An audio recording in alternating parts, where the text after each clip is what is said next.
Once upon a time, in a faraway land. What are fairy stories? The strange and wondrous place where nothing is as it seems. Magic mirror on the wall. Who is the fairest?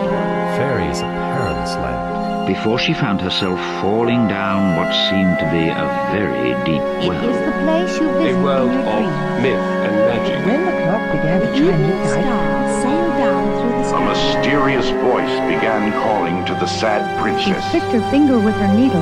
3 drops of blood fell on the In a small trance, white she finger. followed the haunting And peered sound into of the a hollow winding tree. stairway to the top of the You tower. can read along with me in your book.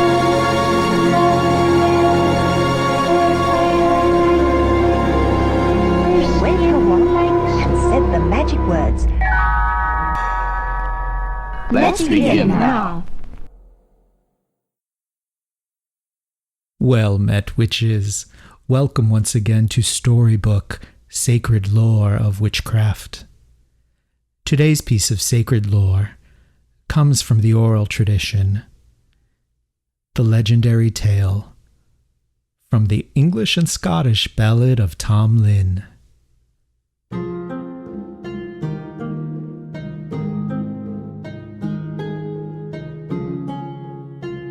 Oh, I forbid ye maidens that wear gold on your hair to come or go by Carter Hall, for young Tom Lynn is there.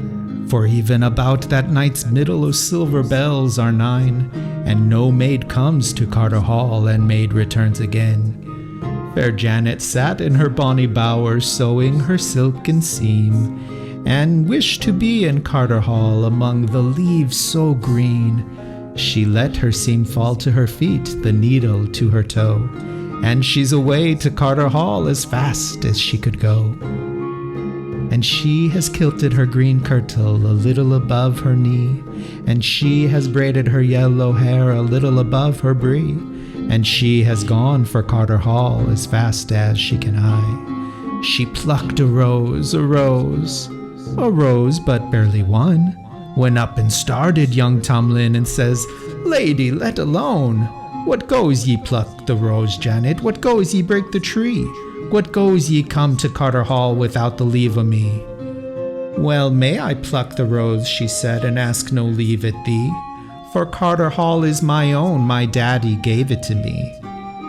He took her by the milk-white hand and by the grass-green sleeve, and led her to the fairy ground, and her he asked no leave.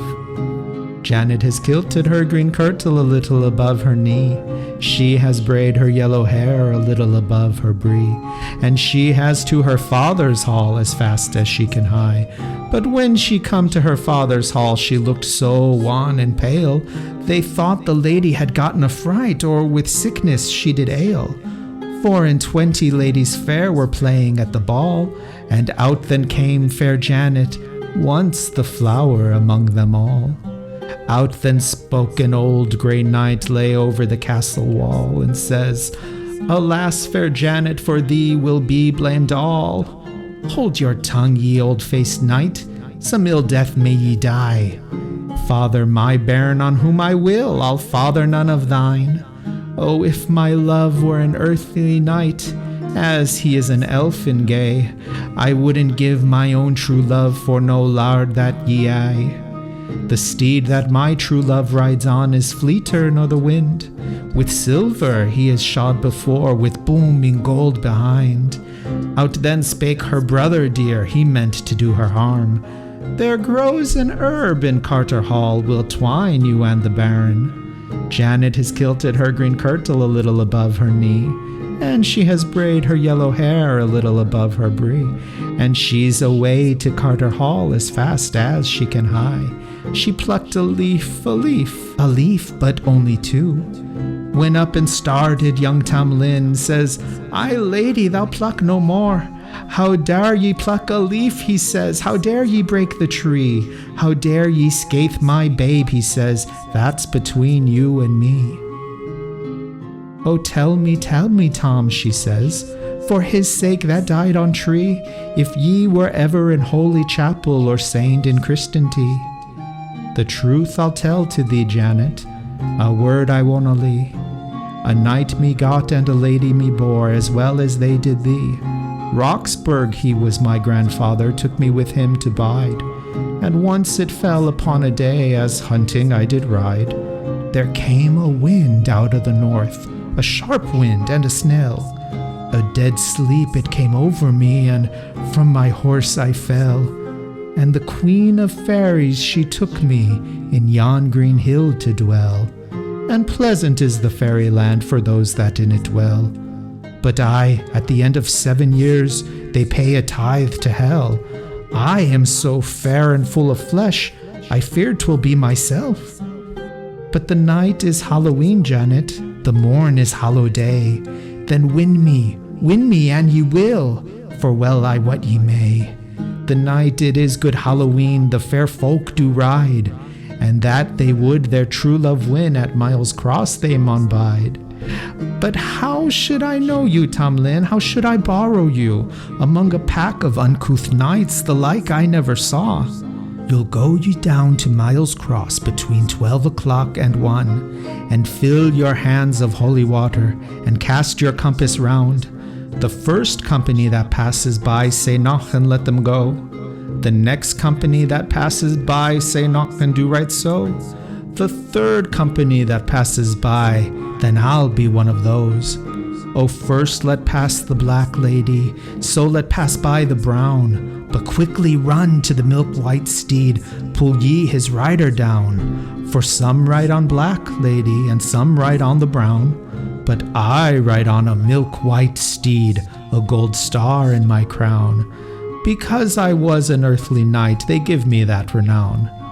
My right hand will be gloved, lady, my left hand will be bare, and that's the token I give thee, no doubt, I will be there. You'll take my horse then by the head, and let the bridle fall. The Queen of Elfland, she'll cry out, "True Tom Lin, he's away!" They'll turn me in your arms, lady, but into a snake. But hold me fast, let me not go, to be your world's make. They'll turn me in your arms, lady, and a deer so wild. But hold me fast, let me not go, the father of your child. They'll shape me in your arms, lady, a hot iron at the fire. But hold me fast, let me not go, to be your heart's desire. They'll shape me last in your arms, Janet, a born naked man. Cast your green mantle over me, and so will I be one. Janet has kilted her green kirtle a little above her knee. She has braided her yellow hair a little above her bree, and she is on to Miles Cross as fast as she can hie. About the dead hour of the night, she heard the bridles ring, and Janet was glad at that as any earthly thing.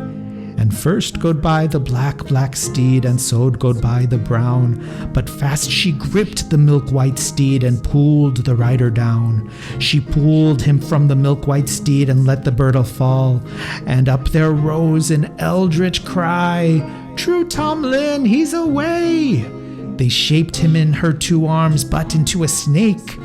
But I she grips and holds him fast, to be her world's make. They shaped him in her arms, and a deer so wild. But I she grips and holds him fast, the father of her child. They shaped him in her arms, a hot iron at the fire. But I she grips and holds him fast, to be her heart's desire. They shaped him in her arms, at last a born naked man. She cast her mantle over him, and so her love she won.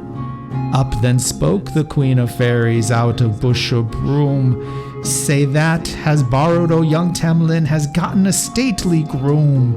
Out then spake the Queen of Fairies, an angry woman was she. "She's taken away the bonniest knight in all my company. But what I ken this night, Tomlin, had I knew it yestereen, I would have taken out thy heart of flesh and put in a heart of stone. And adieu, Tomlin, but gin I had known a lady would borrow thee, I would have taken out thy 2 grey eyes and put in 2 of the tree. And had I the wit yestereen that I had coughed this day, I'd paid my tithe 7 times to hell, ere you had been won away."